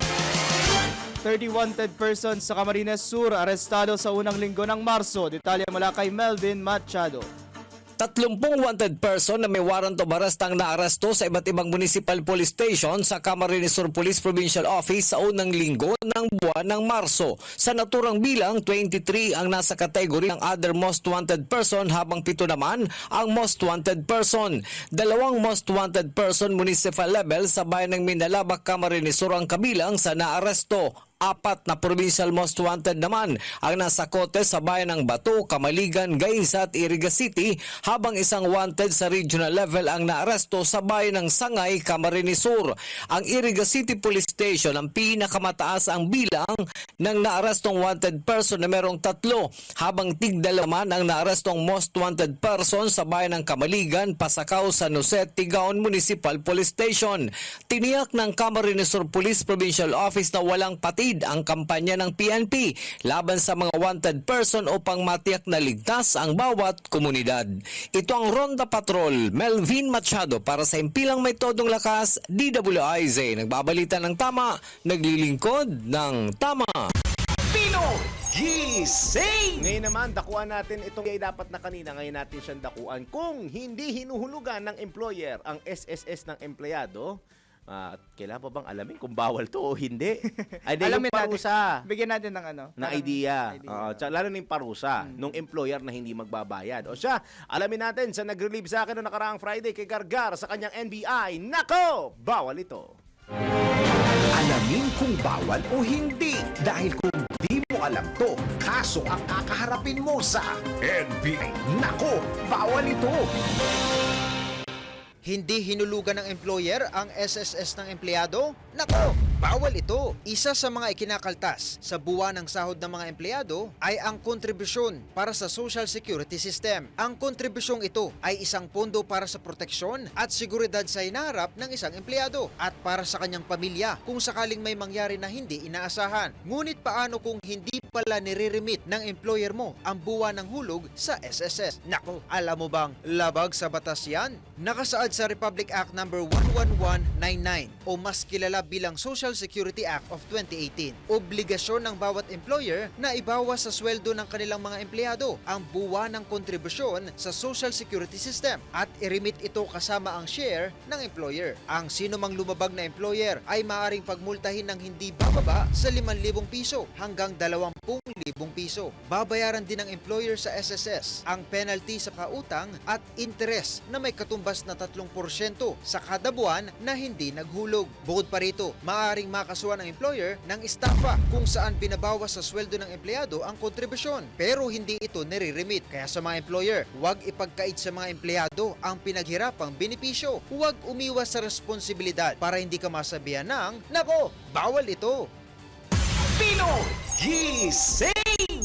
At para sa isa pang segment sa Fact or Fake, gobyerno wala ng budget dahil halos sa utang na lang napupunta. Alamin natin kung totoo yan sa Fact or Fake. Tax. Yan ang pangunahing pinagkukunan ng pondo ng pamahalaan. Mula sa kapanganakan hanggang kamatayan, may buwis tayong binabayaran. At dito kinukuha ang pondo para sa kalsada, edukasyon, healthcare at iba pang serbisyo. Pero sa gitna ng isyu ng korupsyon at lumalaking utang ng bansa, tanong ng marami, malapit na bang mamulubi ang gobyerno dahil sa utang at interest? Alamin natin kung fact or fake.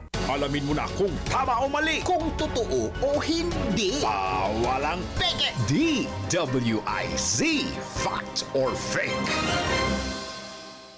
Ayon sa Bureau of the Treasury, umabot sa 1.58 trillion pesos ang budget deficit noong 2025, mas mataas ng 4.68% kumpara noong nakaraan at lampas sa target na 1.56 trillion pesos na itinakda ng Development Budget Coordination Committee. Lumaki ang kakulangan dahil mas mahinang koleksyon ng kita, halos 2% ang kulang sa revenue target matapos pumalya ang mga pangunahing tax agency. Bagamat mas mataas ang ginastos kumpara noong 2024, bahagya naman itong mas mababa sa nakaprograma. Sa gitna ng issue sa flood control corruption scandal, mas mataas man ito kaysa sa 1.51 trillion pesos noong 2024. Bumuti ang deficit to GDP ratio sa 5.63% mula 5.70%. Gayunman, lagpas pa rin ito sa 5.5% ceiling pamahalaan. Sa Disyembre naman, lumiit ang deficit ng 4.96% sa 312.2 billion pesos. Factor fake, fake. Hindi ubos ang budget at hindi lahat na napupunta sa utang. May deficit? Oo. Nangangahulugan ito ng pangungutang. Pero patuloy pa ring may pondo para sa serbisyo publiko. Hindi pa ito senyalis ng pagkalugi ng bansa. Ngunit malinaw na kailangan ang mas mahusay na pangongolekta ng buwis at mas mahigpit na paggastos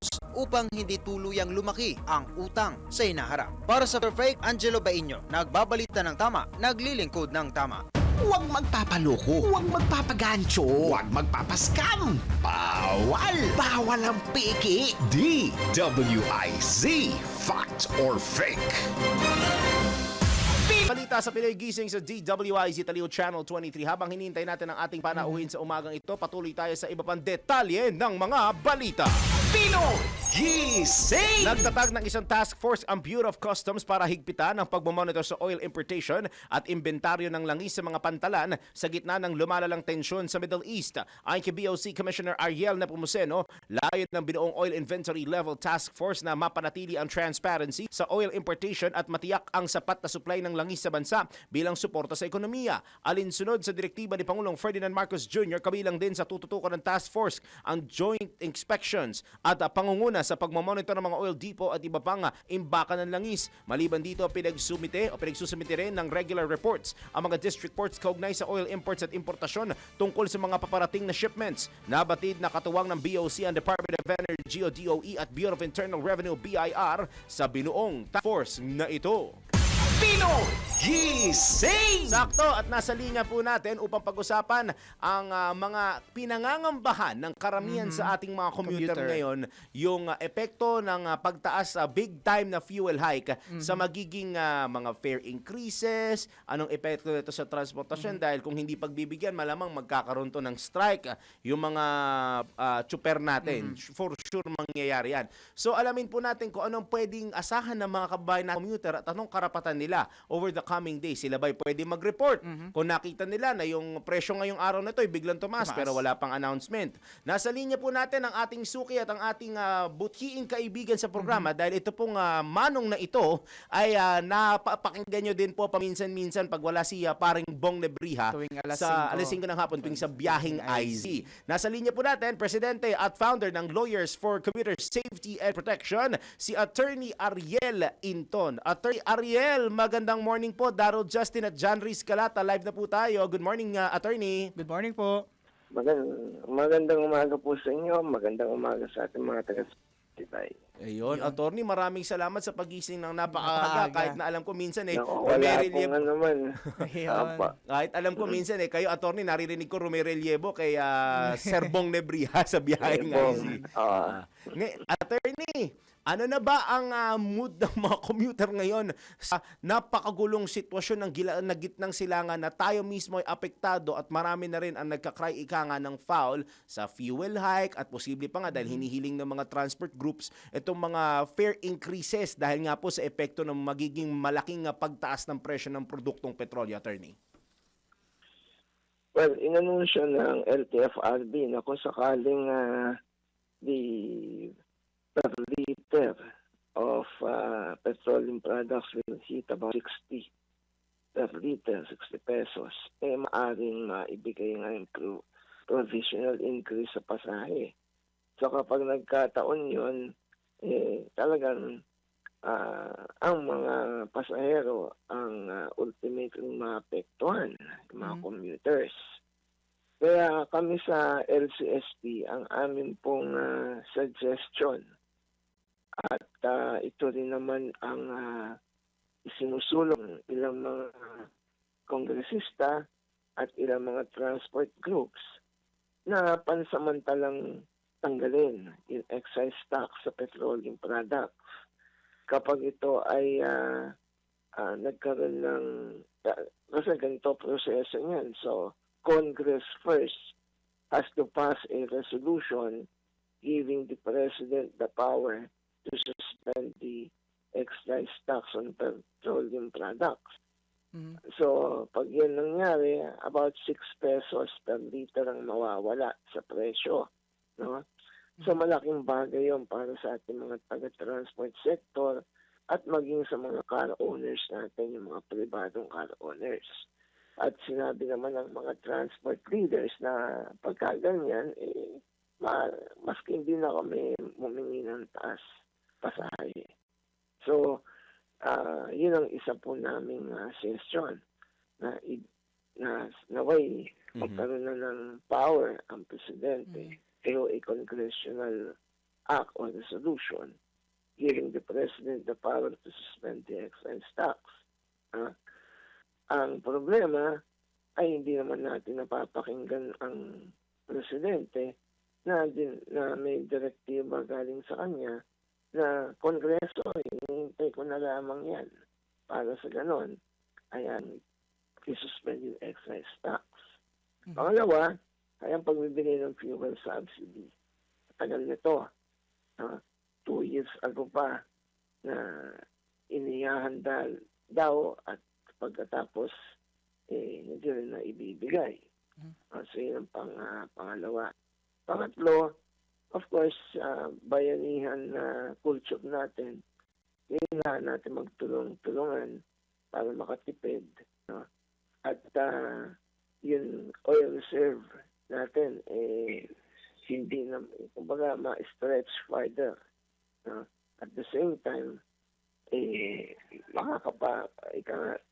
household, makakatipid sa gastusin. So, Attorney, what's your take sa mga, ayun nga, in general, lahat po ng ginagawang steps ng government? Parang, is it enough na po ba o kailangan pa mas pagbutihan pa? Kailangan nilang pagbutihan pa. No? Kasi, yun sa amin, ang malaking bagay yung suspension ng fuel, ng in-excise tax sa fuel products. No? Ang sinasabi lang ng ating mga economic managers na malaki mawawalang buwis sa pamahalaan kapag yan natupad, no? Malaki na mawawala. Ang sagot naman namin doon di hamak na mas malaki na nawala sa atin. Trillion pesos na sa pandarambong ng ilang mga government officials. So, I don't think na kung yun lamang, ngayon ay hinihingi ng taong bayan yun, hindi umabig yan. Ayun. Attorney, ako'y nabanggit ninyo na may mga recommended steps nga. Ako'y tulungan ninyo, baka mamaya ako'y nagkakamali sa aking iniisip ha. Bilang isa pong dating government official, nabanggit po ninyo na nasasabi nga po ni Pangulong Marcos that he wanted to push na yung powers yung niya. emergency powers nga po niya na magkaroon, but he needs the approval of both houses of Congress. Ngayon, si Congress naman, hindi ko alam kung ano na nangyayari sa kanila, bakit parang natatagalan if they're delving into other issues. Pero is it okay to say, Attorney Inton, na ang bola ngayon ay nasa lower and upper house kaya tumatagal itong mga gustong gawing steps ng executive branch natin para mas lalong matulungan yung mga kababayan natin na maibsan yung magiging pasanin na malaki lalo na sa gastusin sa presyo ng produktong petrolyo at yung posibilidad na tumaas nga yung presyo ng pasahe dahil nga dito sa fuel hike na At saka ito. taking it so long, bakit Yes. ang tagal bago nila aprubahan yun? Well, alam naman natin ang Kongreso, naghihintay ng dikta ng executive yan. No? Dapat nga separate and independent from each other ang Kongreso saka ang executive department. Pero alam naman natin na siyempre in politics, no? The reality of politics, ay naghihintay ng direktiba yan. No? Walang direktiba galing sa Pangulo na mga kaalyado ko sa Kongreso, tama na muna yung politika. Tama na muna yung mga dyan sa ginagawa nyo sa impeachment, sa pagdemanda dito sa Ethics Committee. Yeah. Let's focus on this national agenda. Bibilis. Ngayon, kung ano man direktiba presidente, no, nauunawaan natin kaya hindi gumagalaw dahil they don't want the president to be put on the spot. So, ang ating ine-expect sa Kongreso na pasalan niya kasi marami nang naka-file. You can have it under suspended rules due to urgency, no? Pwede naman yun. Kaya we don't know why is it until now wala pang hindi pa umuusad yan, no? Pero sa amin, ang tingin namin hindi gagalaw yung mga kaalyado ng Pangulo hanggat wala silang direktiba.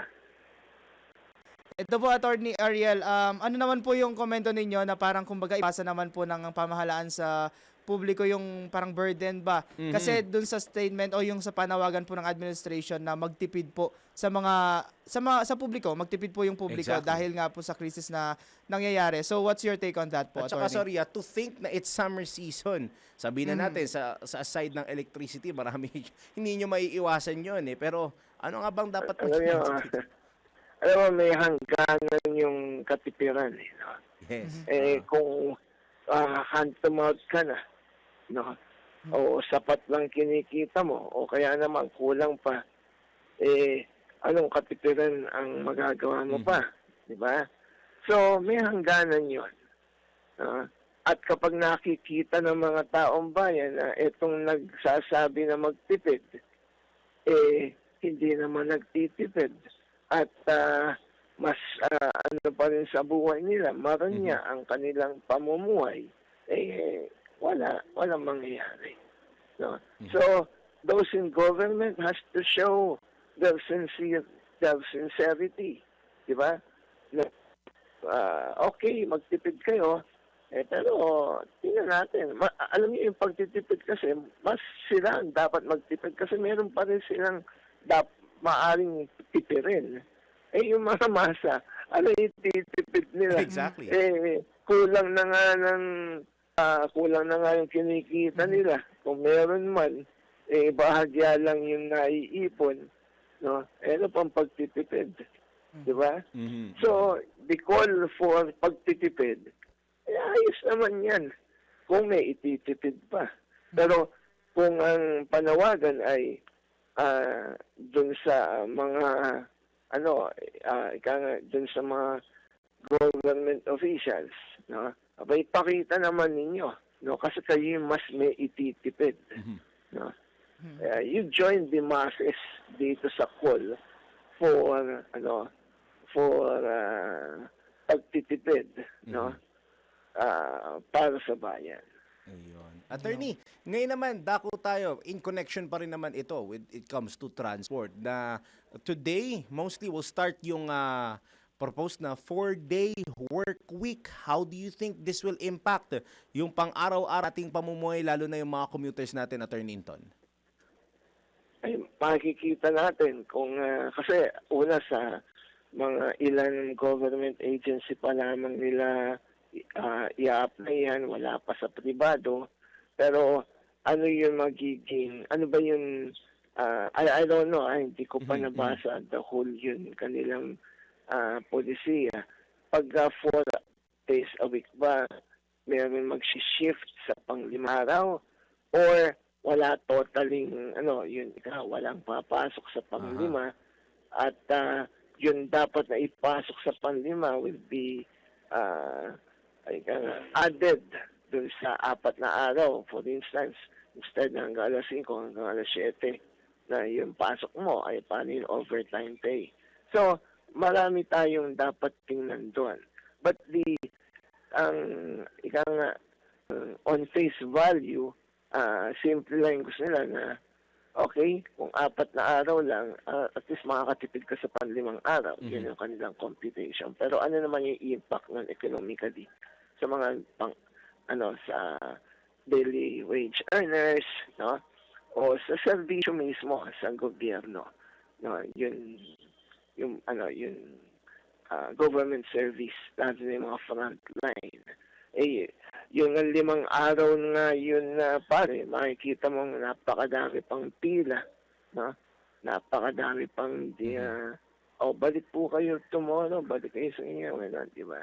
And then babawasan mo na 1 araw. So, the idea is there. They want to save, but how about yung personal life ng mga tao na maapektuhan yung kanilang employment? Ayun. At huli na lamang po, bigyan na namin kayo ng pagkakataon na ibigay ang inyong parang panawagan na rin po. Una, syempre sa mga kababayan nating commuter na alam ko naman you strongly advocate for yung kanilang safety and protection. That's why yun yung pangalan ng iyong grupo ngayon. And at the same time, Attorney Inton, panawagan nyo na lang din po sa ating mga ginigiliw at mga pinagpipitagang mga mambabatas at mga lingkod bayan po, Attorney. Go ahead po. Well, sana po ay ipasa yung pagbibigay ng powers sa presidente para dito po sa bagay na to. Lalo na yung suspend ng excise tax sa petroleum products and all other powers that we can give the president para harapin tong krisis na to. Sana maipasa kaagad to, no? At ang presidente naman, meron na, ay magamit to sa wasto, no? At magkaroon ng solusyon na dito sa hinaharap nating problema brought about by the Middle East crisis. So, yun lang po, no? Sa mga commuters naman, brace yourself dito, mga nasa transport sector, talagang tatamaan po tayo ng impact na to na kapag hindi po nagawa ng paraan ng pamahalaan ng maganda o maayos, talagang ang taong bayan po ang magdadala ng problema. Ayun.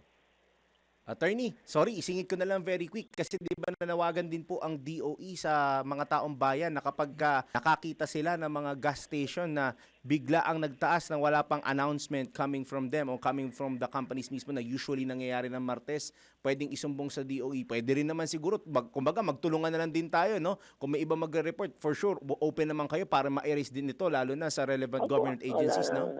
Okay naman yan kung ma-report. Ang kailangan lang, actionan nila. Yes. No? Mag-report ka, action. Di ba? Para yung mag-report should have an action from that government agency.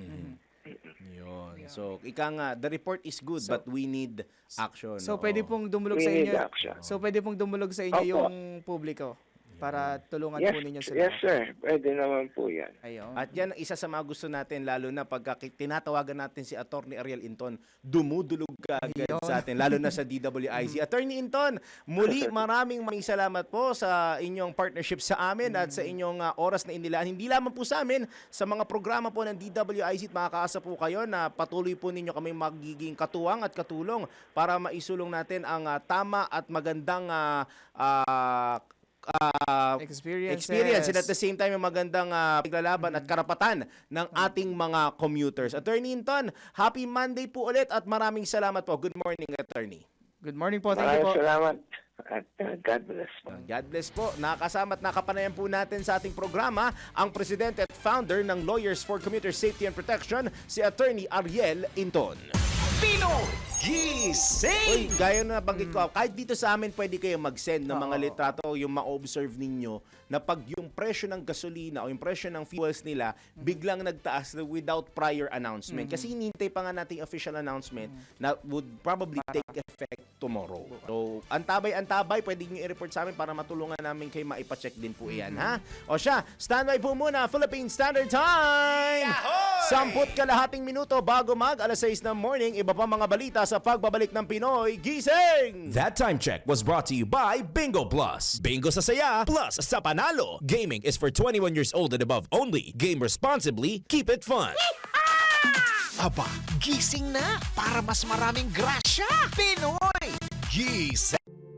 Nasa dugo na ng Pilipino ang tumulong sa kapwa Pilipino. Hatid ng DWIZ ang programang hangad ay maging tulay ng tamang pagtulong. Tulay Pilipino, ang puso ng pagtulong ng DWIZ. Kasama ang taong nasa dugo na ang pagtulong sa kapwa Pilipino. Si Ms. Tony Rose Gaida, kasama ang mga taong may puso sa pagtulong. Mga non-government organizations, mga samahang matagal nang tumutulong sa mga kababayan natin, mga government agencies at marami pang iba. Tulay Pilipino, ang puso ng pagtulong ng DWIZ at ang bagong reyna ng public service, si Ms. Tony Rose Gaida. Lunes hanggang Biyernes, 1:00 ng hapon sa DWIZ News Nationwide. Tulay Pilipino, dahil walang tutulong sa Pilipino kundi ang kapwa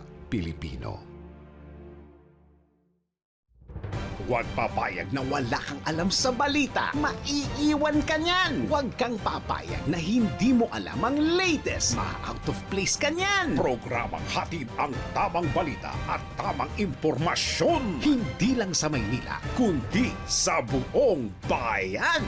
Ronda Pilipinas. Pinakabago at pinaka-updated na mga pangyayari ihahatid live. Ronda Pilipinas. Kasama ang gigising sa inaantok mong dugo, si Dennis Antenor Jr. Ronda Pilipinas. Makinig sa buong Pilipinas sa DWIZ Manila hanggang saan mang sulong nationwide sa lahat ng DWIZ local stations sa buong bayan. Watch din ng live sa Aliw 23 at sa Facebook at YouTube ng DWIZ Ronda Pilipinas, Monday to Friday, 10 a.m. Lahat ay gising kay Daryl Justin at mabangon ka talaga sa pagkahilata kasama si John Riz Calata. Pinoy Gising! Tuloy-tuloy pa rin po ang mga balita natin sa Pinoy Gising. Dito lamang po yan sa DWIZ 882 sa Taleo Channel 23 sa oras po natin na 7:00 minuto bago sumapit ang ika-6 na morning. Dakuha na natin ito kung totoo nga bang na-experience mo na ba to? Na Hindi pa. ma-stress? Hindi pa. Abang in your dreams? Paano ba ma-stress habang nananaginip? Gano'n. Bakit hindi ba? Ulit, paano? Paki-screen record yun. Huy! Huwag ganon. Tapos nasa Philippine Television Auto Context na naman tayo. Mukha ko na naman nandun.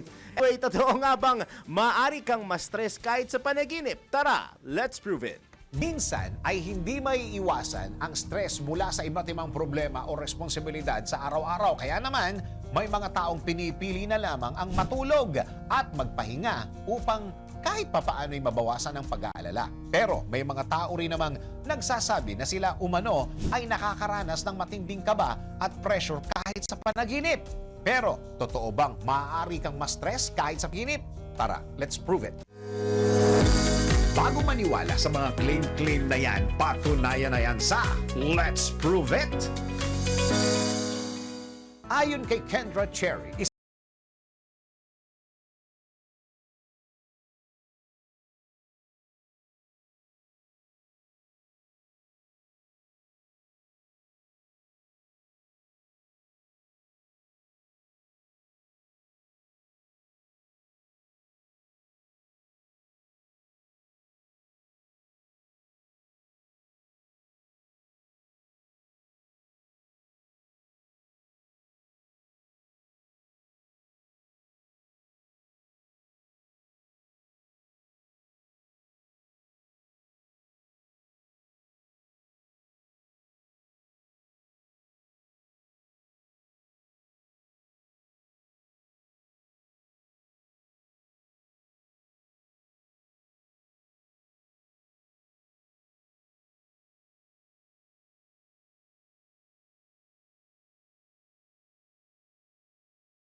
Gising!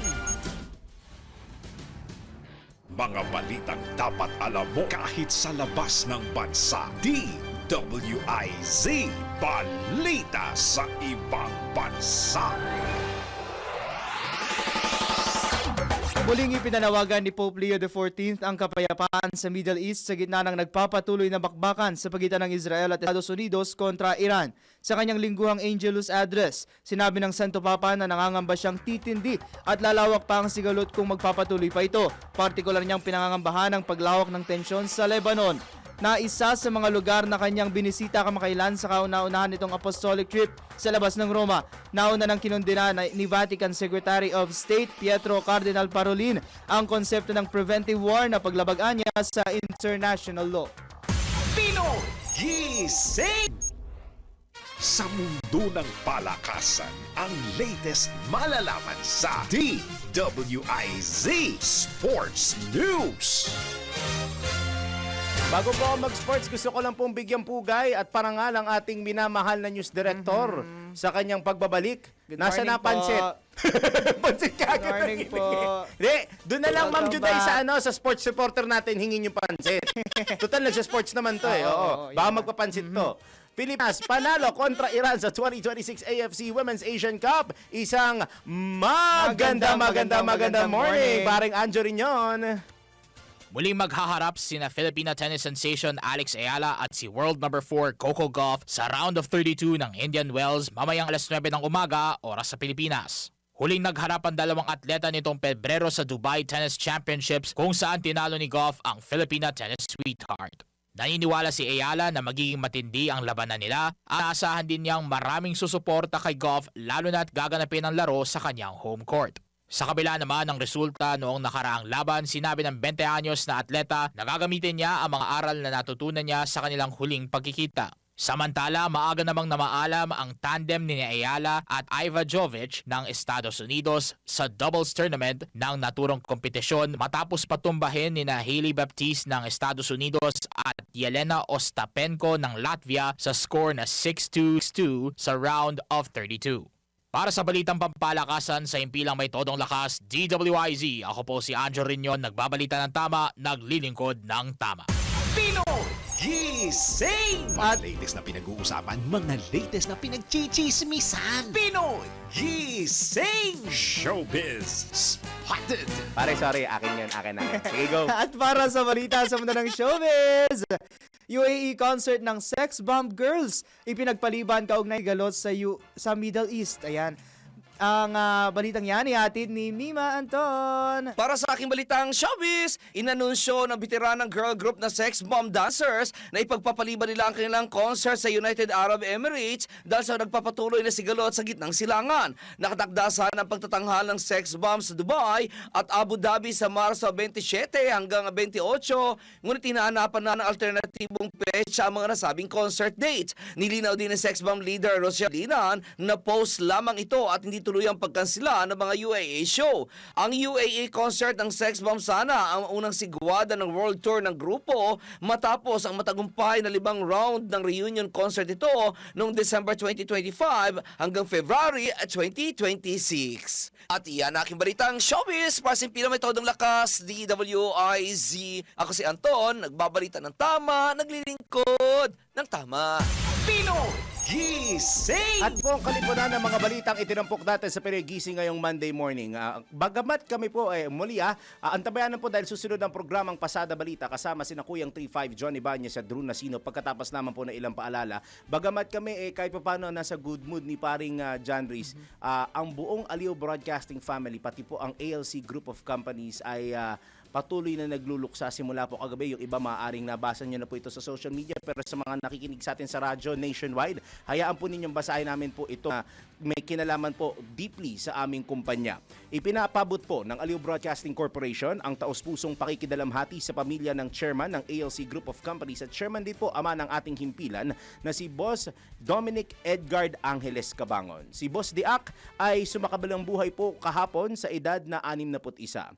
Anak ni na dating ambassador ng Lao PDR at founder ng ALC Group of Companies na si Ambassador Antonio Antonio L. Cabangon Chua at Bienvenida Angeles Cabangon. Pinamahalaan ni Boss Diak ang buong ALC Group. Kinabibilangan nito ng mga kumpanya tulad ng Eternal Gardens Memorial Park Corporation, Isuzu Gen Cars, Business Mirror, Filipino Mirror, City State Properties and Management Corporation at ng Aliw Broadcasting Corporation. Samantala, ilalabas po mga detalye ukol sa memorial service ni Boss Diak sa mga susunod na araw. Muli, kami po ay taos-pusong nakikiramay at nagpapabot ng aming panalangin at pagdadalamhati sa naiwan po na mayapang mga kamag-anak ni Boss D. Edgar A. Cabangon. At hayaan niyo pong tapusin ang aming programa sa isang malamig pero makabuluhang mensahe na sa buong araw po mapapangginan niyo yung iba't ibang mensahe ng ating chairman. Para po sa Pinoy Gising, ito po napili naming mensahe mula sa aming ama at chairman, ang namayapang si Boss D. Edgar A. Cabangon.